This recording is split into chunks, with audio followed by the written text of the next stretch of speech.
Hello, everyone. Please note this session is being recorded. Greetings from the University of South Florida in Tampa. Thank you for joining us for another session of our Global Health Conversation series. The theme for this spring 2021 is the impact of COVID-19 on global health efforts. I'm Lynette Menezes, and I oversee global programs for USF Health, which consists of the colleges of medicine, nursing, public health, and pharmacy. On behalf of USF Health International, I want to warmly welcome each of you and our many partners from around the world. Although the COVID-19 pandemic continues to rage with more than 113 million confirmed cases and more than 2.5 million deaths globally, there is a sliver of hope. We now observe a declining trend in many regions of the world, and the growing uptake of the various vaccines, albeit slow, is reassuring.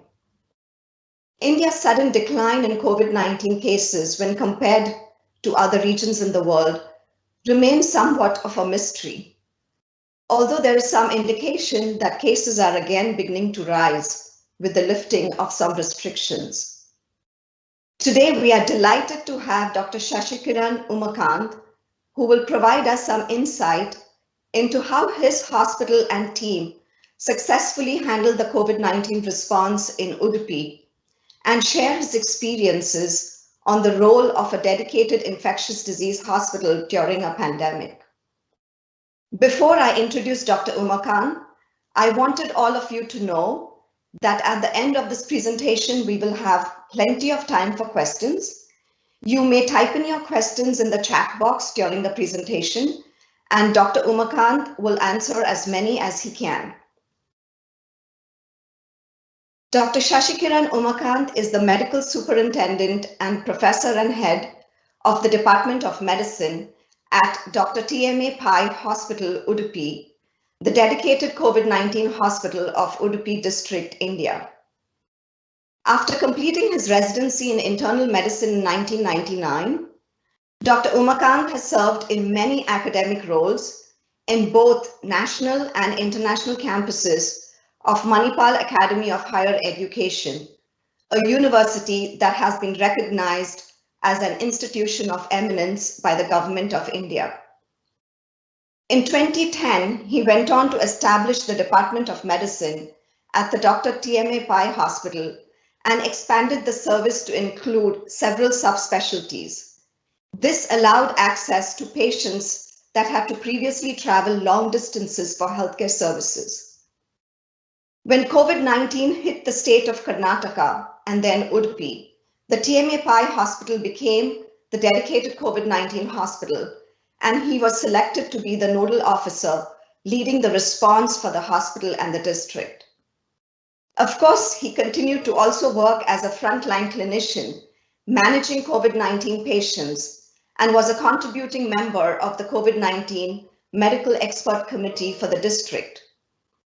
Along with colleagues, he conducted several training sessions on the management of COVID-19 and infection control practices for healthcare workers in various hospitals of the district. At a personal level, he worked actively to prevent COVID-19 misinformation and fake news by disseminating accurate and timely COVID-19 related health information to the public with the effective use of social media. Although he currently focuses on COVID-19, his areas of interest are many and include infectious diseases, medical disorders in pregnancy, diabetes mellitus, and medical education. He is well published and has presented at several national and international conferences. Today, he will talk with us about public-private partnership during a pandemic, experiences in Udupi district of India. Welcome, Dr. Umakant.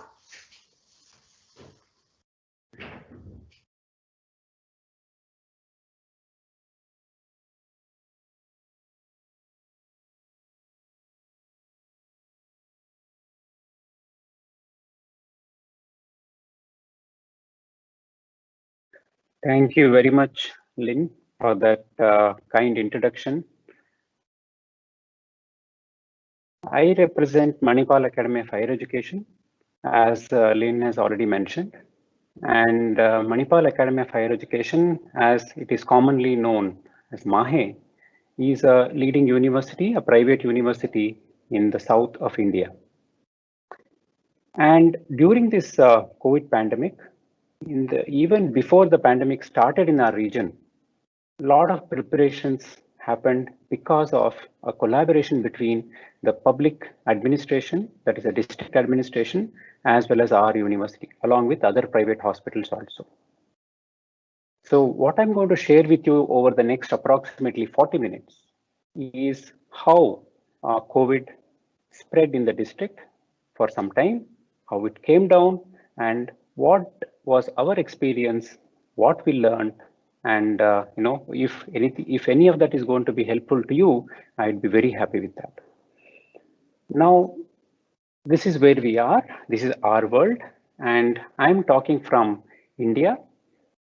And in India, in the southern part of India, there is a state, Karnataka, and in the coastal region of Karnataka, there is Udupi district.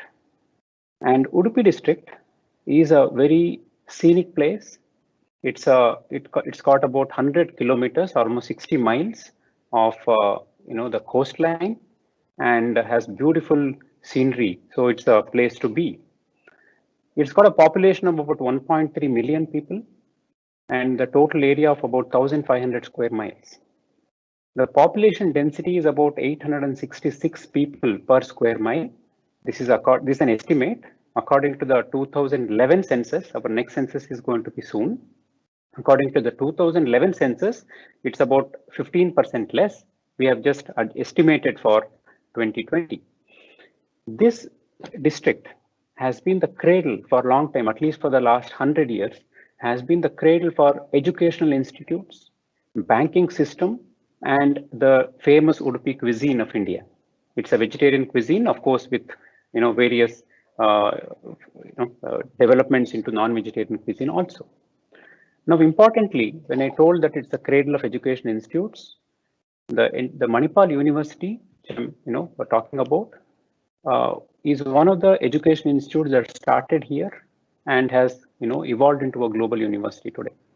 And many banks have originated in this district and then have become nationalized and even merged among themselves and created large banks at the national level. Now, there are many common infectious diseases that we usually experience in this district. It's a tropical country. It's a district at the sea level. So we do have a lot of seasonal tropical infectious diseases. The common among them include dengue, malaria, of course, vivax being more common than falciparum, but we do see falciparum. The proportion approximately is about 2:1. For every 2 vivax, we see a falciparum. That's the usual average. We also see leptospirosis, which is seasonal, and enteric fever, which is endemic, which can be seen at any time. But I must mention also here that the incidence of these infectious diseases is gradually coming down, especially of enteric fever.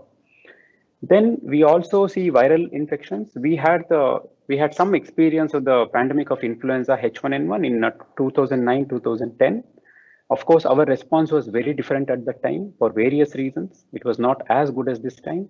But then influenza pandemic didn't even affect India that much for various reasons. As Lynn was mentioning, it's a mystery why suddenly the cases came down in India. I'm going to talk about that and have some possibilities later in the this discussion. And in addition to these infectious diseases, we also have a gradually rising prevalence of type 2 diabetes. In 2010, one of the in-house publications, in International Journal of Diabetes in Developing Countries, it estimated a 10 to 16% of adult population being diabetic. So probably we are around 16% now than near 10% because it was a 10-year-old data, and this non-communicable diseases are certainly increasing every year. But in 2020, the entire world saw the pandemic of COVID-19, and we weren't spared either. And This had a significant impact on the public health system in our district, in Udupi district. So let's look at, as of March 2020, which is about 1 year ago, what was the SWOT analysis of our Udupi district? So we have this, I'm only talking about the public health system now. It's got a lot of strengths, many weaknesses, opportunities, as well as threats. This is as of last year. Now, there were various trends. Historically, Udupi district has been one of the most well-performing districts of Karnataka state.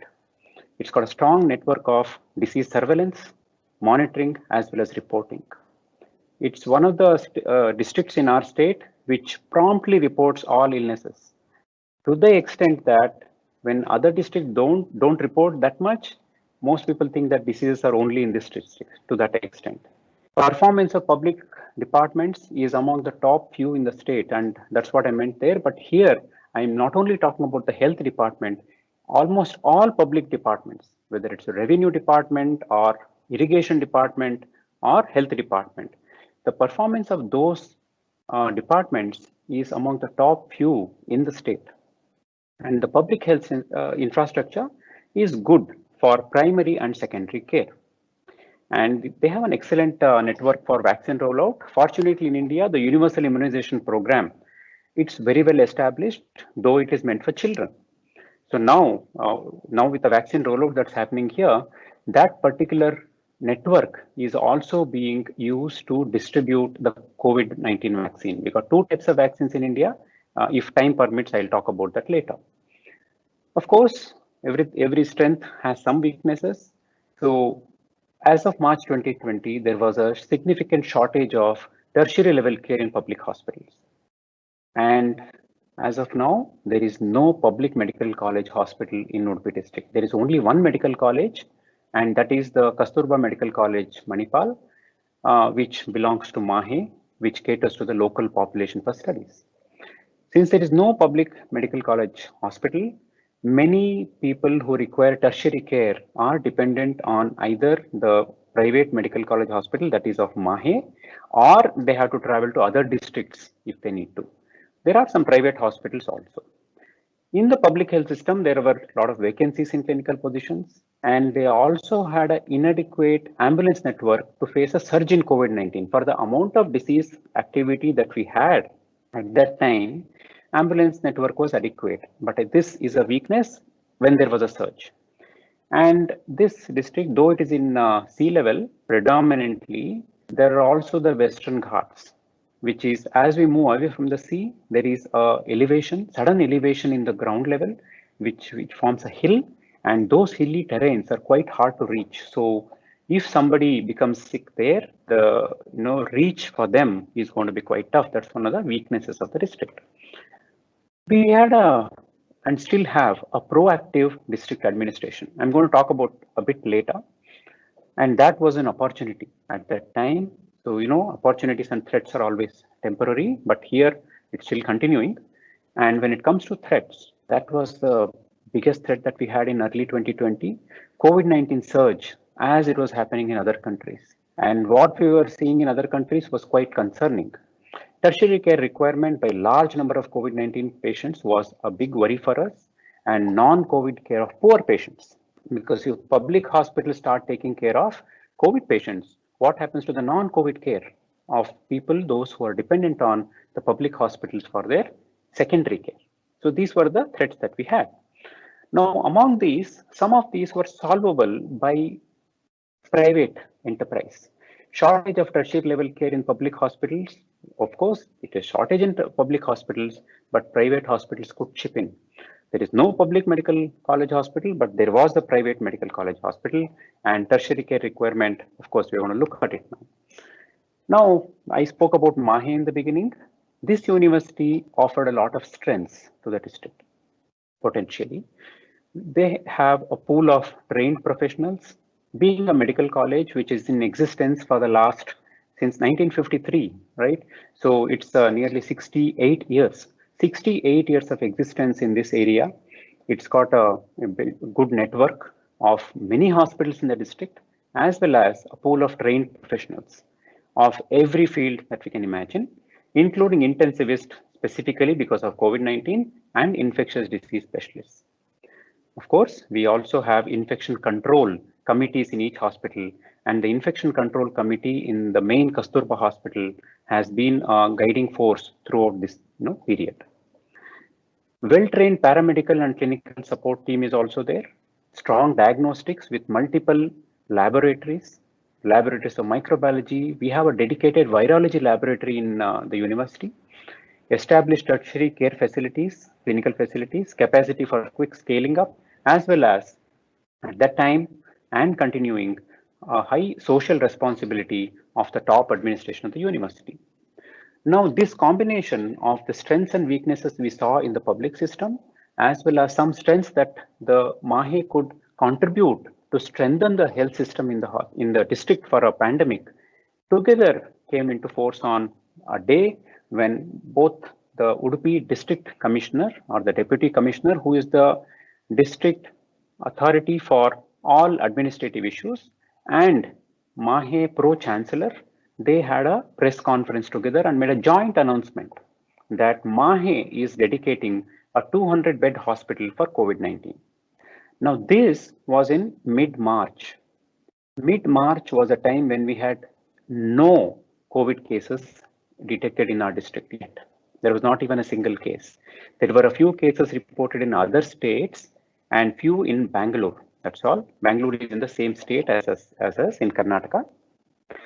And this was very early, and we also frankly didn't know what we were getting into. And I'm going to tell later what information we were getting from other countries about their experience. And the hospital that was dedicated was Dr. T.M.A. Pai Hospital. Dr. T.M.A. Pai was the founder of Manipal, so to say.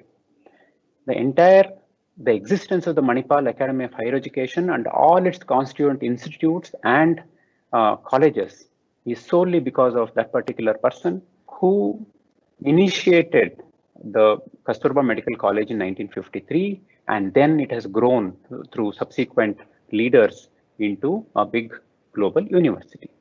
Now, this hospital, named after the founder of the Manipal Academy of Higher Education, is a secondary level care hospital which is in the middle of Udupi town. Udupi is a small city. It's about 0.6 million population. Of course, 1.3 in the district, but the concentration is in the urban area.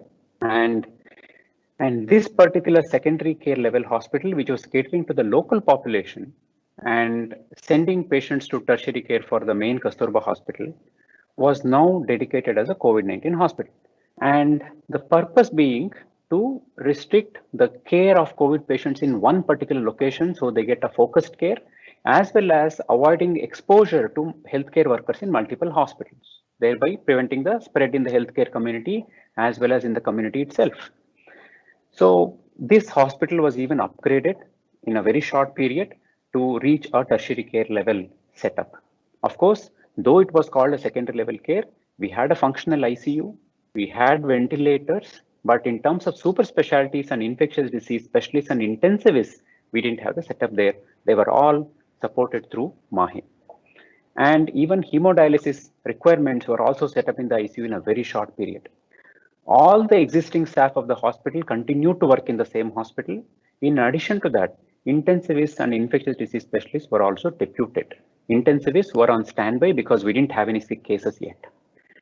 And in addition to not only announcing that there is that will be a dedicated COVID-19 hospital, MAHE also announced that there will be free treatment given until the government universal healthcare program kicked in by the early July.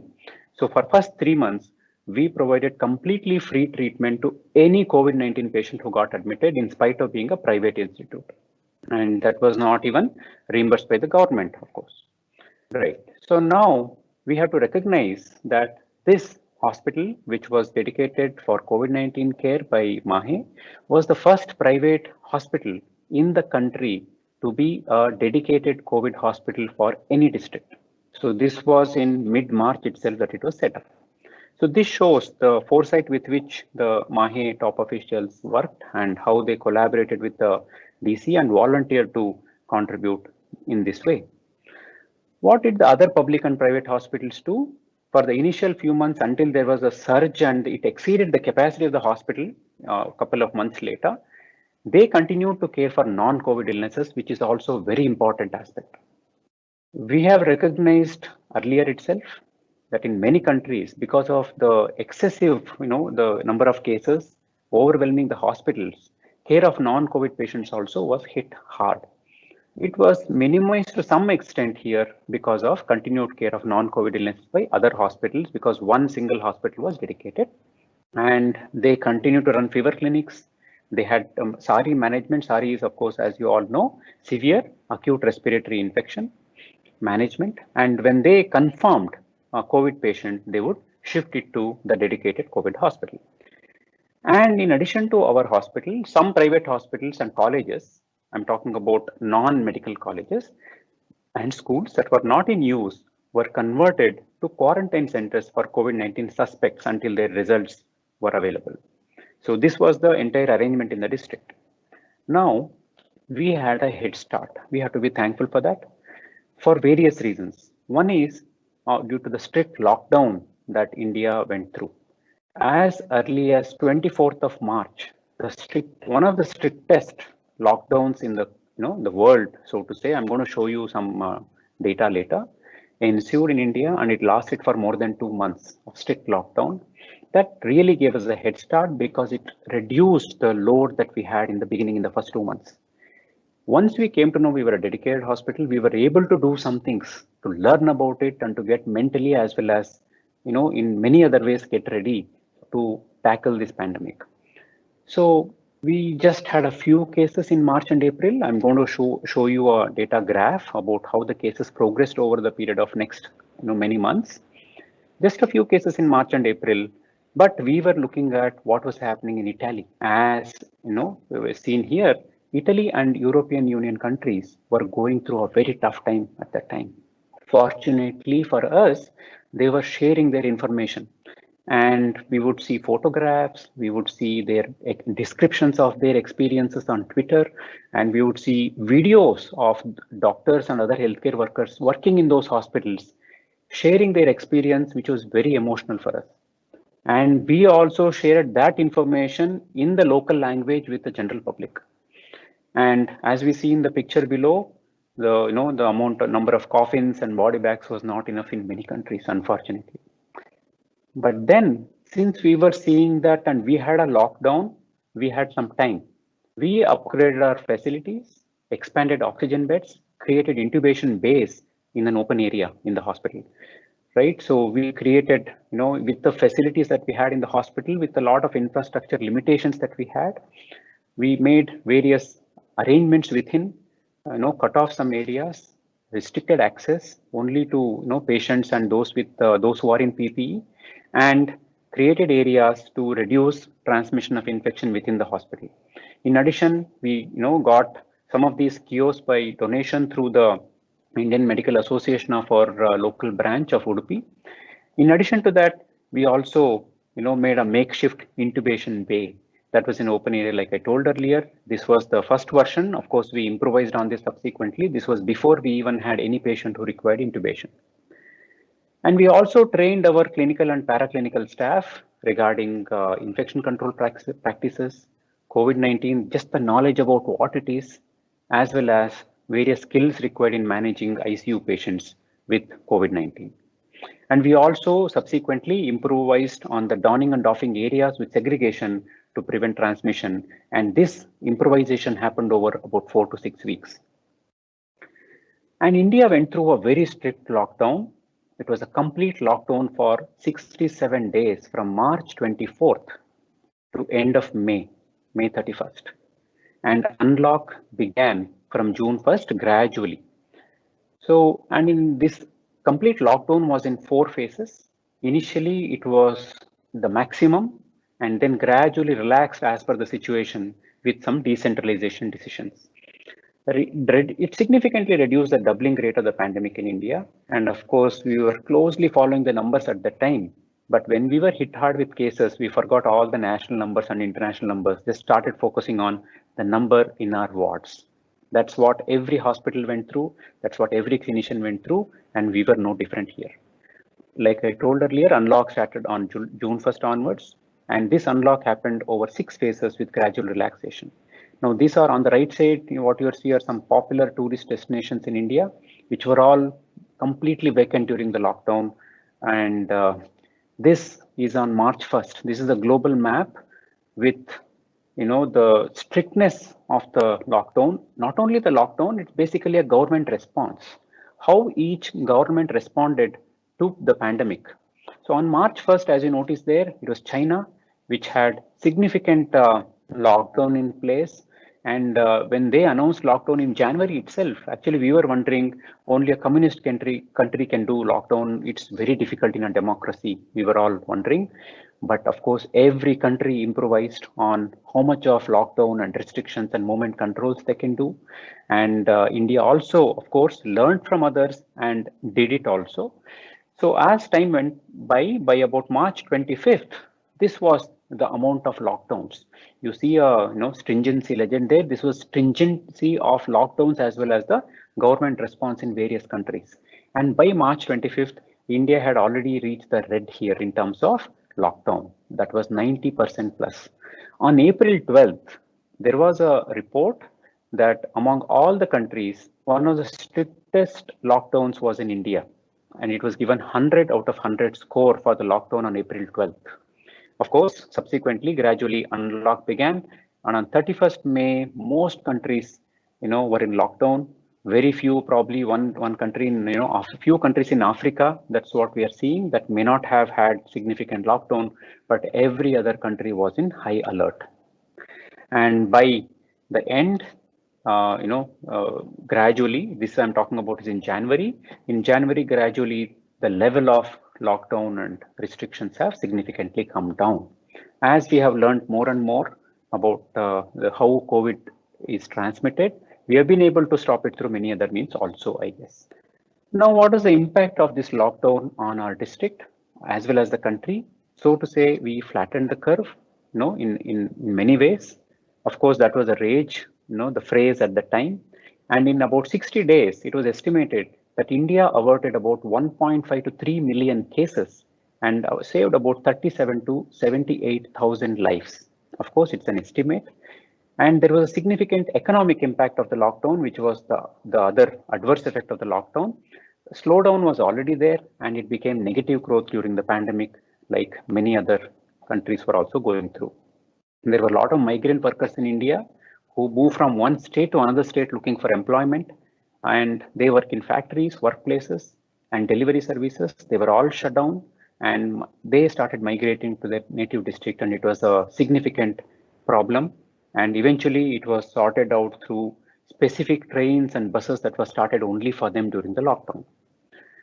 Udupi district also, went through a lot of non-COVID problems, during the lockdown. Migrant workers were dependent on daily wages. They became jobless. And to help here, in the another instance of, private contribution, many private organizations delivered free food to them until they safely returned home. Right, so you see, these both photographs are from Udupi itself, where you see migrant workers very patiently and with discipline waiting in, those queues made for COVID and, awaiting for their food and also subsequent transport to their native area. In addition to that, there is a significant rise in depression and anxiety as psychiatrists were reporting, but people were not able to go to hospitals also. So the many hospitals set up consultations, especially for psychiatry. Alcohol withdrawal became, rage because many alcoholics, because even alcohol shops got closed. So many went into withdrawal also. Few ended up with seizures. But again, that was another adverse effect of non-COVID problems. So how did, the progression of cases happen in Udupi district, right? So this is the, entire gamut of the time from May. I'm showing from early May to January, mid-January. So in early May, we had very few cases. This Udupi district has a lot of people who have migrated to other places also, especially for employment. They are in Mumbai, they are in Bangalore, they are in the Gulf countries primarily. These are the three primary destinations for employment from this district. So returnees from Mumbai, as well as some Gulf returnees, they came back and they were quarantined as soon as they came. They were tested, and they were the only ones coming positive in the beginning.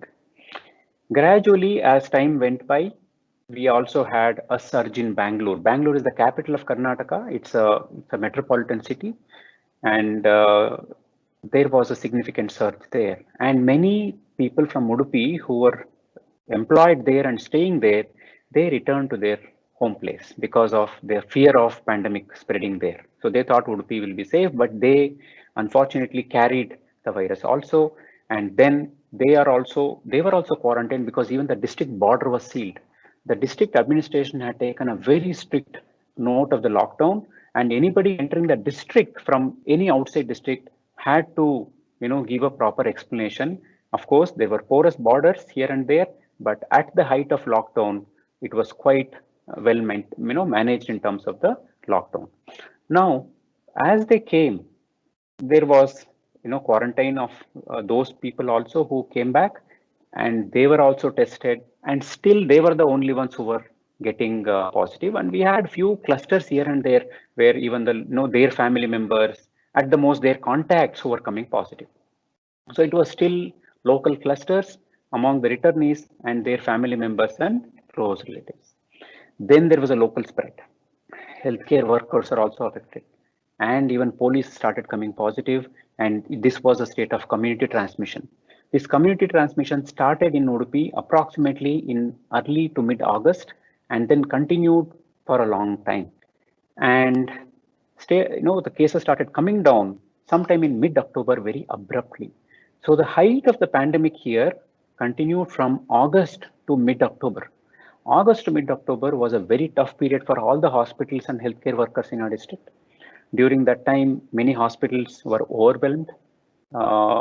We did not have to, at least care for patients in the corridors like we saw in many other places, fortunately, but we were somehow able to arrange ICU for almost everyone who required an ICU, even at the height of the pandemic. Now, there were also, at the same time as the cases were increasing, there were other collaborations also happening in the district. MAHE teams of consultants and other specialists trained the public and private hospitals in infection control as well as ventilator management. Not that they didn't know, it was just a COVID specific infection control as well as ventilator. There were specific guidelines for ventilator management in COVID, both invasive as well as non-invasive ventilator management. And teams also visited other facilities and offered suggestions of how to get ready for COVID if there is a surge and the hospital gets overwhelmed. Healthcare workers from other hospitals also visited the dedicated COVID hospital and observed the infection control protocol. And in addition to that, MAHE consultants and doctors from private hospitals were also made part of the district COVID-19 expert committee by the district administration. And these teams advised the district administration along with the national and state level guidelines. This committee took a lot of decisions led by the district deputy commissioner. Lot of decisions that were taken, which was helpful in controlling the COVID-19 spread in our district. Now let's look at how was the PHC-wise incidence of COVID-19 in Udupi. PHC is a primary health center. Primary health center is basically a public hospital, a government hospital, which is primarily for primary care of illnesses, both infectious as well as non-communicable diseases. Usually it has one physician, one doctor, and few nurses and paramedical workers, and it caters to a village, usually village or a couple of villages. Now, each of these are areas which are, for each PHC. So in May 2020, the incidence was quite low, right? So if you look at it, it was 0 to 250 per 100,000 population. These are all converted to 100,000 population for equality. And by June, some of the northern, the PHC started reporting increasing number of cases because they had the most number of Mumbai returnees. And in July, gradually it spread to the center, and even southern PHC started reporting. And by August 2020, it was getting much more warmer. And by September, almost all districts, and October, most districts were in the red. And when I say in the red, they were all reporting a high number of new cases. And by October end, for some reason, which we still haven't really clearly understood, Suddenly there was a dip in cases, and it is still continuing to be so. We have very few cases now, but there seem to be some gradual rise in the last 2 weeks. In terms of symptomatic and sick patients, though we had a total of 23,000 plus cases over this period from the beginning of the pandemic until mid-January, the overall proportion of symptomatic patients was only about 20%, which is again comparable to what was the experience in other countries also. ICU requirement was there for about 4 to 5% of patients, ICU or HDU, and there were 189 deaths in the district due to COVID-19. And this death rate of 0.81% is one of the lowest death rates for any district in our state. So this is the trend of symptomatic COVID-19 cases that we have seen. The red line here, like in the previous graph also, the red dots indicate the 7-day moving average of these percentages of symptomatic cases. So we notice here in sometime in early June, because many patients were, whoever we test, among the returnees, they were coming positive, right? That was a huge number. So it almost touched 100% of symptomatic cases. Most of them were being tested because they had symptoms also. But as time progressed, gradually the proportion of patients who were symptomatic among the positives gradually came down, and it matches also what happened with the the pandemic, how it trailed off in end of October. Coming to only the statistics of the dedicated COVID hospital, the hospital managed about 1,400 patients over this period. 125 required ICU care, 57 required only HDU without any escalation to ICU care.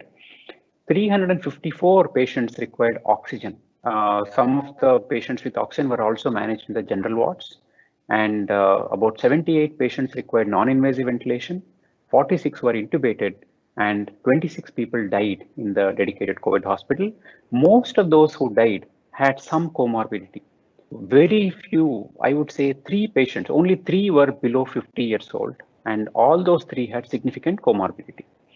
And this death rate, as we see here, the mortality rate is 1.8% of total admissions and 7.3% of those who required oxygen.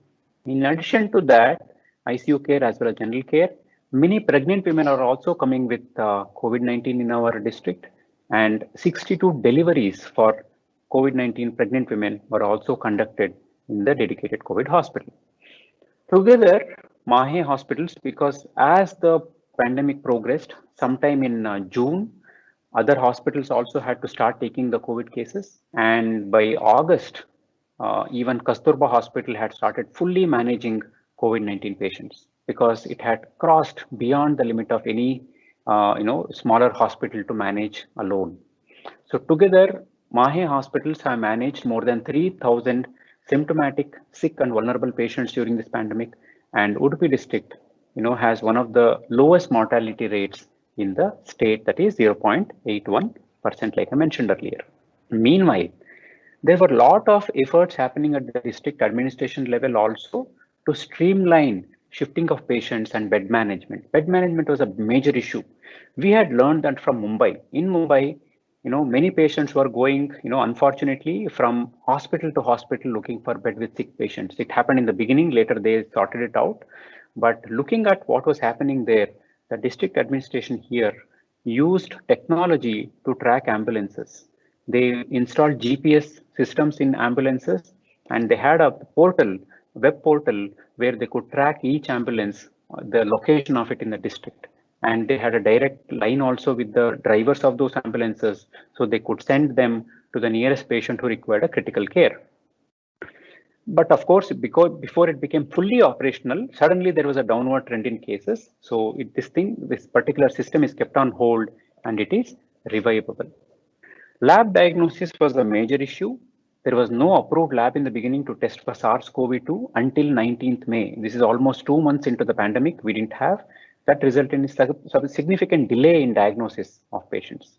Sometimes the waiting time for getting the report itself used to be in weeks, unfortunately, in the beginning. But once Mahe started the lab in 19th May, that's what we see. Suddenly there was a reduction, significant reduction in the waiting time. Subsequently, by early July, the Udupi Public Hospital, the district hospital also started an ICMR approved lab. ICMR is the Indian Council of Medical Research, which is responsible for maintaining of standards in COVID-19 labs in this scenario, but of course, it's responsible for much more, and for a long period. So with these two labs functioning with a capacity of about 2,000 tests per day, now this is only until August. Currently, the waiting time is less than 24 hours for most cases.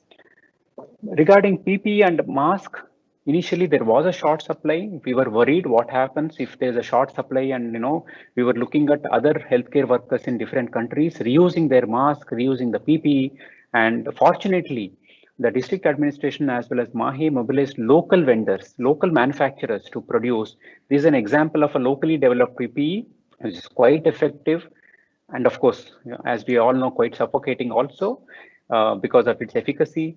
And we use this throughout, and it was low cost, locally manufactured, and we never had a significant shortage because of this initiative. So now, outcome of these COVID-19 confirmed cases, as we go across the time from May to January of 2021, there was a rise. As the cases increased, even the death rate increased. But then by October, there was a stability. There have been hardly any deaths after early November.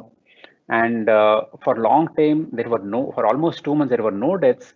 And early February, right, after the data that I've shown here, there was one more death just recently of a very sick patient who presented extremely late because of various problems. Now, as on 18 January, until which this data is shown, 99% have recovered, 0.02% of cases are active, and like I mentioned earlier, 0.81% deaths happened in the district.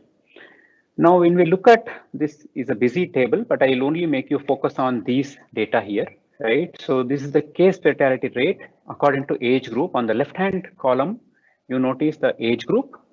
So we notice that most of the mortalities happened in those who are above 55 years. So in those with age above 65, we had a 3.45% mortality. And in those between 55 and 64, we had a 1.5 and 58% mortality. And below 55 was less than 1% in almost all age groups. And curiously, males had a higher mortality than females in terms of numbers and even percentage. Why are the cases like this here? Why was there a relatively low mortality in the district, as well as not only in the district, in the entire country? That was the case. Deaths in India were just a 10th or a 100th of what was predicted. Was it due to the government response, strict lockdown? Of course, it gave us a real head start, but of course, there are a lot of opinions about it. But I personally feel that it gave us time to get prepared. If the same, whatever happened in August had happened in April, it would have probably been a different picture. Demographics, is that the case? Is it the age of the population? Is it because we have large families, right? Still in villages, a lot of people live in joint families, though gradually because of westernization, we are seeing nuclear families also quite frequently. Importantly, the age of the population, the median age of India is about 28 years, which is considered quite young. And as an example, the median age of Japan is about 50, right? And I think US is about 42 years is the median age. Is it because the use of spices and turmeric, because it has got some antiviral and anti-inflammatory property, right? It could be, these all could be reasons, but we really don't know, right? So many of my friends suggest that probably the frequent use of turmeric in our food, in the cuisine here, as well as everywhere else in India, could be the reason. We really don't know. Is it due to the climate, right? It's it's a tropical country, it's hot, and it does become cold in the northern part of India, so which had some increased surge of cases during winter this year also. Is it due to vitamin D because we have a good exposure to sunlight? But I don't think so, because a lot of people here are also vitamin D deficient, because most of them spend time indoors rather than outdoors. One of the most important probably is our previous exposure to other viruses, including human coronaviruses, the previous 4 types of HCOVs, 1, 2, 3, and 4, which used to cause common cold. And because we are all exposed to those viruses from long time, unlike the other very hygienic countries, did it give us some benefit? We really don't know. That could be one of those very significant reasons though. On the other hand, was it due to underreporting? I strongly doubt that. There could be pockets of underreporting here and there in the country, but in most places, especially in Karnataka state, the reporting system was quite transparent and almost real time. So, those of you who are interested can, type about Karnataka COVID-19 numbers, and you will go into a government website, a portal where you would see day-to-day reporting of numbers. Every evening by 5 p.m., there would be a PDF released by the government with full details of which district reported how many cases, mortalities, how many are in ICU. Every detail used to come out on a daily basis at 5 p.m. every day. So I don't think underreporting at least was a problem in our state. No, I told about median age being an advantage for India because it's only 28 years, whether younger people have a better immunity and lower mortality, right? So, but if you notice here, of course, yes, that's correct in the sense that the darker the country on the screen, higher the median age for that country. So if you look at Europe, Australia, US, Canada, as well as even Japan, especially Japan and Europe, quite high in terms of the median age, and they were the ones who saw significant mortality also, unfortunately. The lighter countries here, especially if you look at Africa and also India, Iran, these countries had relatively lower mortality. But is it really going to save us forever? No. This is the picture for the future pandemics in India. This graph is showing the median age of India from 1950 to 2050.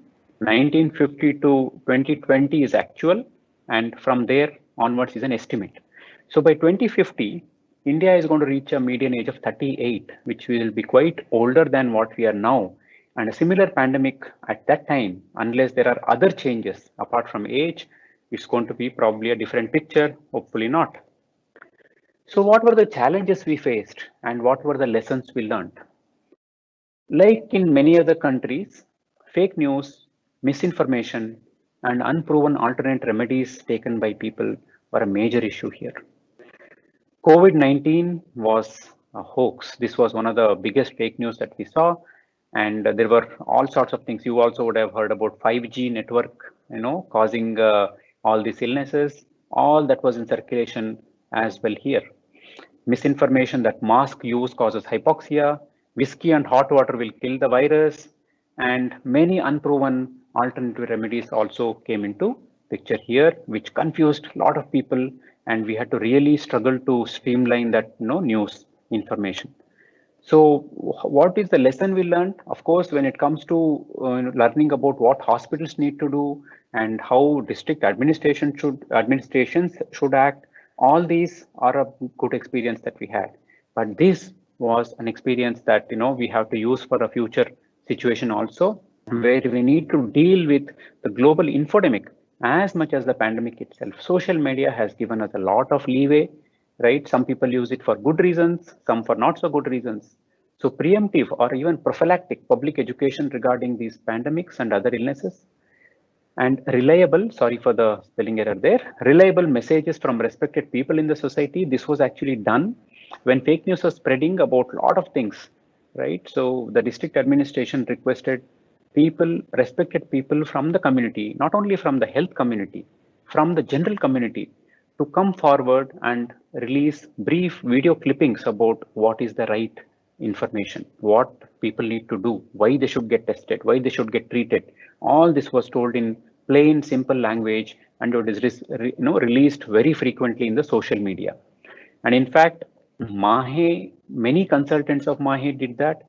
The district administration, including the deputy commissioner, released very frequent brief videos about lockdown restrictions as well as what are the do's and don'ts in this situation. And effective use of social media is an absolute must in any future pandemic. And it's a lesson learned for us, which we did not expect in the beginning of the pandemic. Many predicted a carnage in India in the beginning when the pandemic started in China, then spread to Europe. One British economist gave a statement, thank God the coronavirus didn't start in India. Well, that was in March 14th, and that's when the lockdown also, happened in India, and we had a, relatively free time in the beginning for us to get ready. But by October, the same economist had to give another statement telling that his comments were misrepresented or misinterpreted. Whatever the reason for that change, that's what we saw, in the country, the state, especially in our district, that the predicted carnage did happen here. Many people used to think that Africa and the South Asian, the subcontinent, Indian subcontinent, are countries of death and disease. This, at least during the COVID-19 pandemic, we didn't see that happening, fortunately. As of March 21, 2021, the top 10 countries, we got US on the top and India in the second place in terms of the total numbers. So I want your attention on the deaths per 1 million population. I'll just get the laser pointer here. Okay, deaths per 1 million population. Among the top countries here, top 10 countries in terms of numbers, India is the country which has the least deaths per 1 million population. Even if you think that there is underreporting, right? Even if you double it or even triple it, if you think that only 30% is reported, still it's a number that is less than what was, much less than what was predicted. And I have already discussed about some reasons why it might have happened. We really don't know. We don't claim, I'm not telling that we claim the credit for that happening here. We are only sharing our experience. And one of the reasons also could be tests per million population, which is not really the top here, right? So US has, or UK has one of the highest in terms of tests per 1 million population, followed by the US. And India is probably the 9th in the top 10 list in terms of the tests per million population. But the testing strategy itself, whether it is correct or not, because initially not everybody was tested, only symptomatic or suspected patients who traveled were tested. Gradually, the testing strategy changed over a period of time, and eventually somehow it has helped us in controlling the pandemic reasonably well until now. Future, we just have to wait and see. I would like to specially thank Dr. Prashant Bhatt for this presentation here, because many of the data I have used of the district and the graphs are from Dr. Prashant Bhatt, who is the Chief Epidemiologist and Nodal Officer COVID-19 of the Udupi district. And he works for the government of Karnataka in the Department of Health and Family Welfare. And I would like to very thankfully acknowledge the entire team of Mahe Manipal, Kasturba Medical College Manipal, Kasturba Hospital Manipal, and our Dr. T.M.A. Pai Hospital in Udupi, along with the entire team of the District Administration of Udupi and the Department of Health and Family Welfare for keeping us all together during this pandemic in the district, not allowing any misinformation or fake news to demotivate us at any time. And the district administration itself conducted a few motivation meetings for the key people during the pandemic, because in India we know that elections are done extremely professionally. That's one of the positives in India. So how we manage the pandemic in the country was being compared to the management of elections. How the bureaucracy managed the elections, they were managing the pandemic also. But then there was one big difference. Elections, there was a date when it would end. You would know when it's going to end. But for pandemic, we didn't know when it was going to end, right? So it required motivation at frequent intervals, and both Mahe as well as district administration collaborated well during this pandemic. And it is a very, I would say, a good experience for all of us, which has enriched our knowledge as well as skills and our attitude towards managing future pandemics. Thank you very much.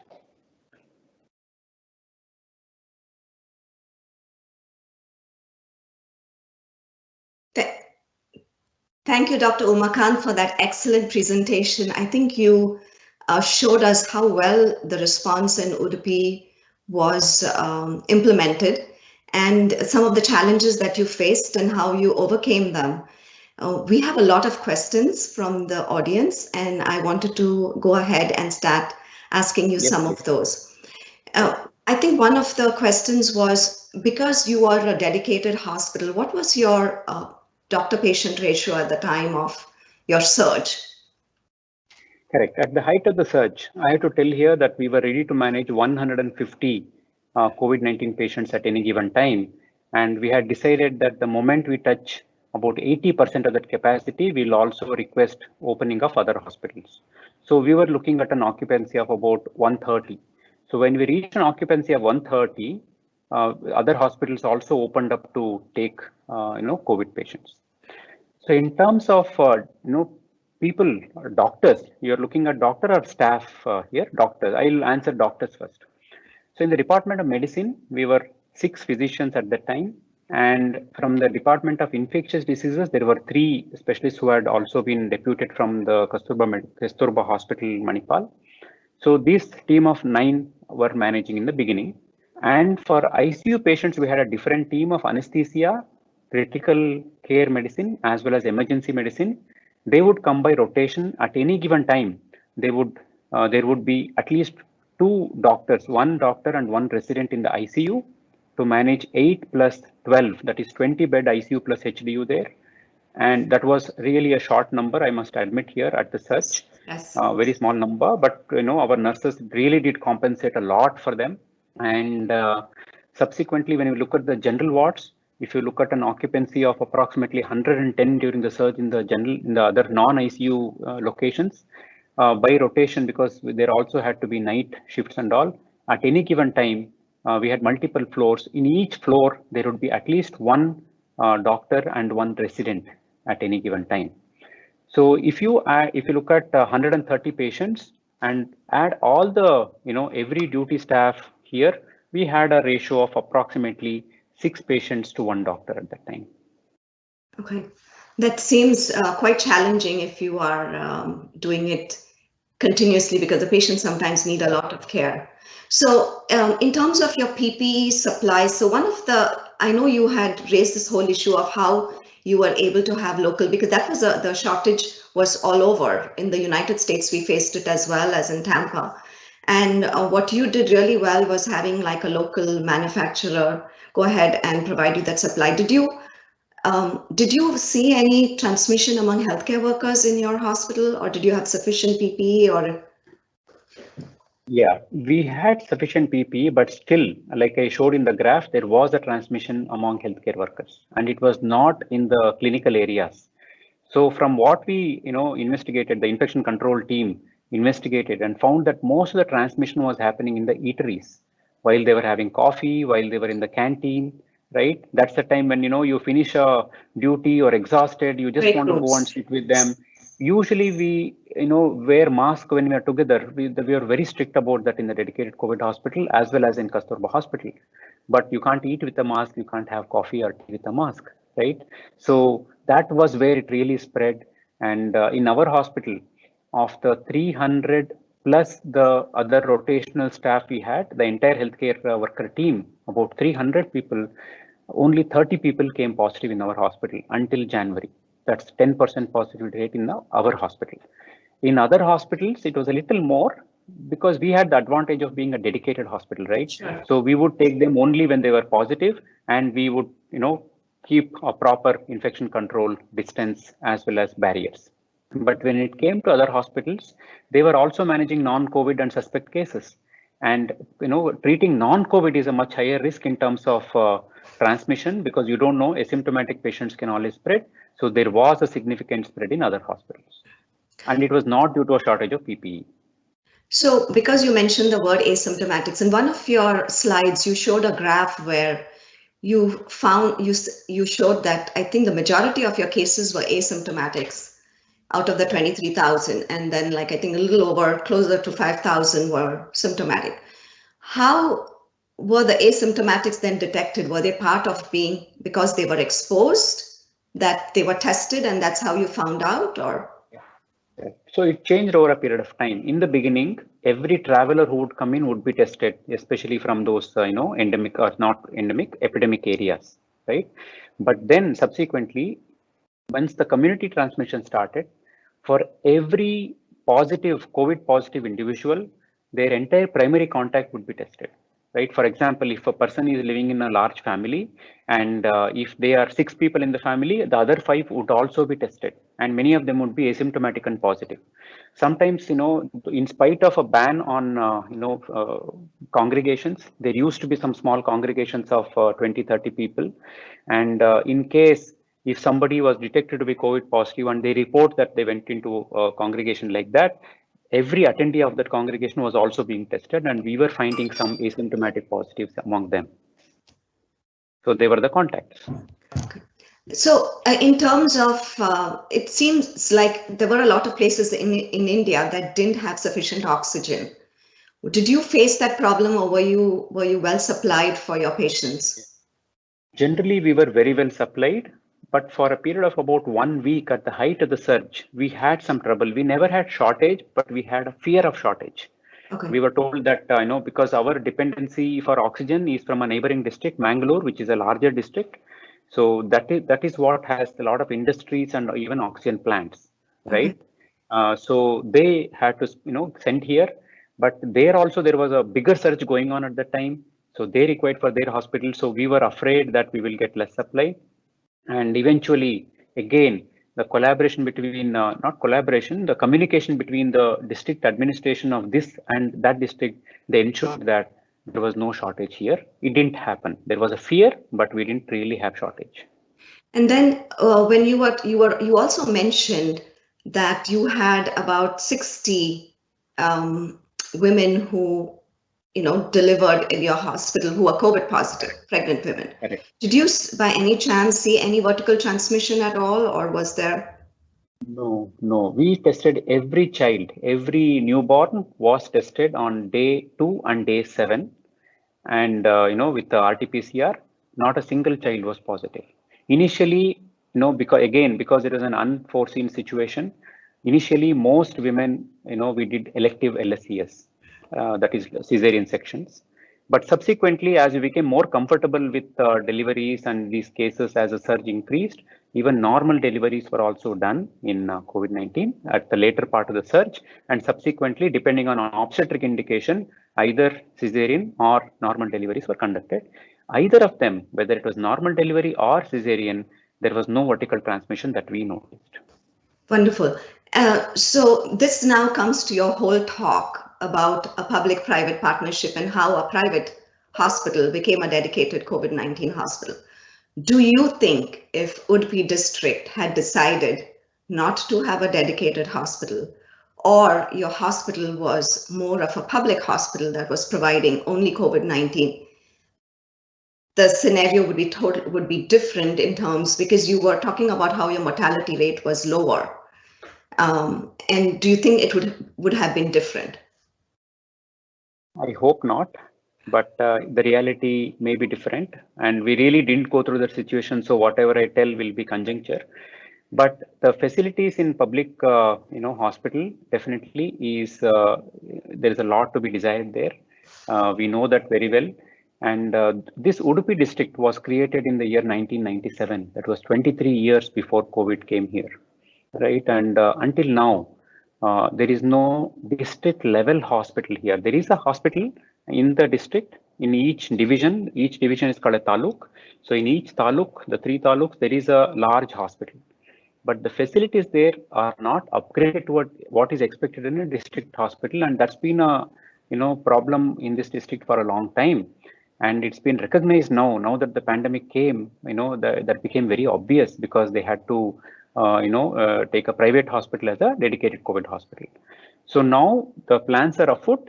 The district hospital is, as we are talking, is being upgraded for 250 bedded tertiary hospital, in which a public medical college may also start in the future. So this is what is happening now. So again, I might have told that in the lessons learned also. So that was a lesson learned by the public administration, that I know there must be some contribution in the public hospitals for tertiary care. And I think that has already started, which is a very good move. And I have a couple of questions here that people have also asked is, what kind of mental health services or support did you provide your healthcare workers at the time of the pandemic, particularly when there was so many patients and the surge? No, what we did was, you asked about patient-doctor ratio earlier. I told you a ratio, right? But then we were working in different teams. Like our department, we were not a single team. We had 2 different teams, Group A and Group B. When Group A was working at the height of the surge I'm talking about, Group B was resting. They were not coming into contact with each other, just what we had learned from other countries also. And when Group B was working, A was resting, right?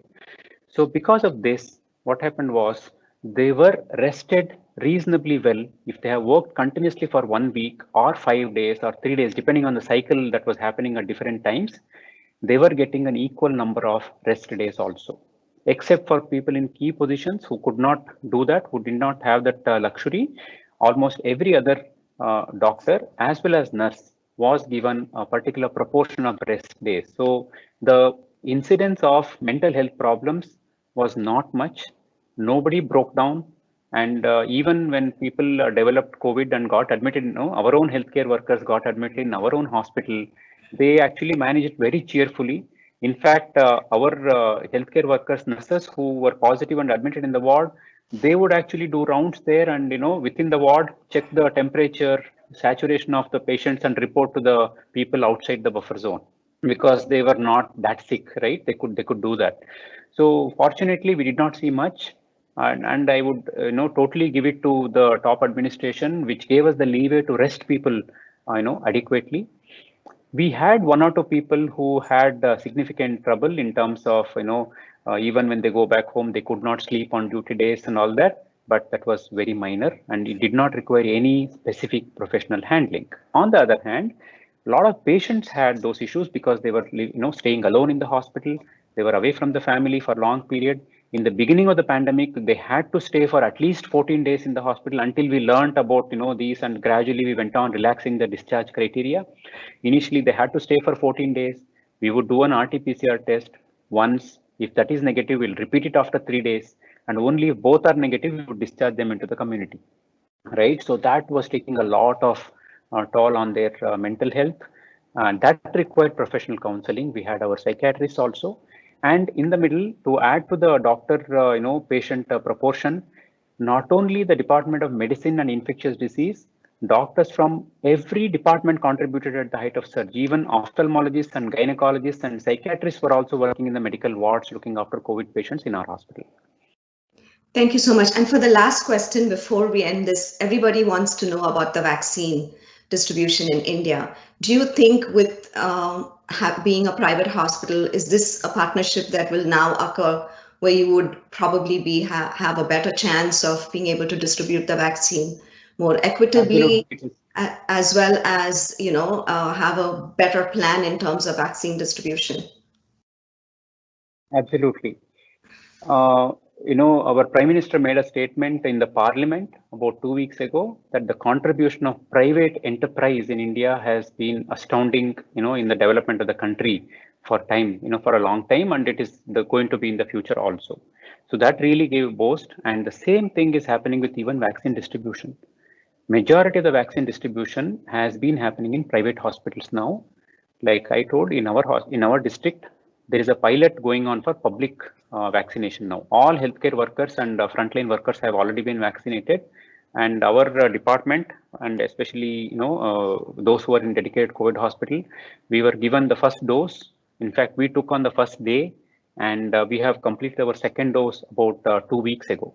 So, that magic time of 2 weeks after the second dose, we are reaching that. Of course, we are not going to take our mask down.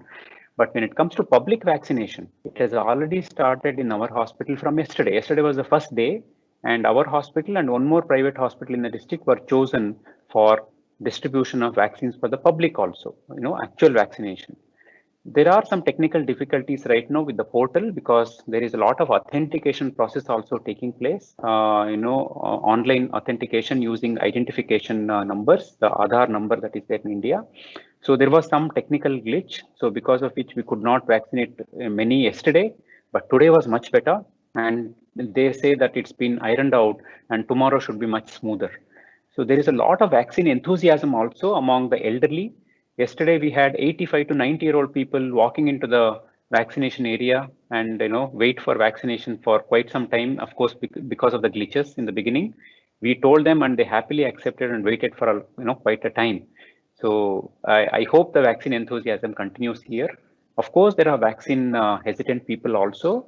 Very few healthcare workers and frontline workers didn't take the vaccine, haven't still taken the vaccine.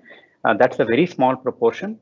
But I hope the elderly, at least, there is a very good coverage with vaccine so that we can reduce the number of deaths in the population even further, if there is a second wave. Thank you so very much for this outstanding presentation and for so patiently answering all of our questions. And thank you to the audience as well for listening. And I know that you all have a lot more questions. Feel free to email us, to text, and if you need to reach Dr. Umakant, he's happy to answer them for you as well. Thank you again, and we look forward to seeing all of you for our next webinar. Bye-bye. Thank you very much. Thank you, Lynn. Thank you very much. Thank you.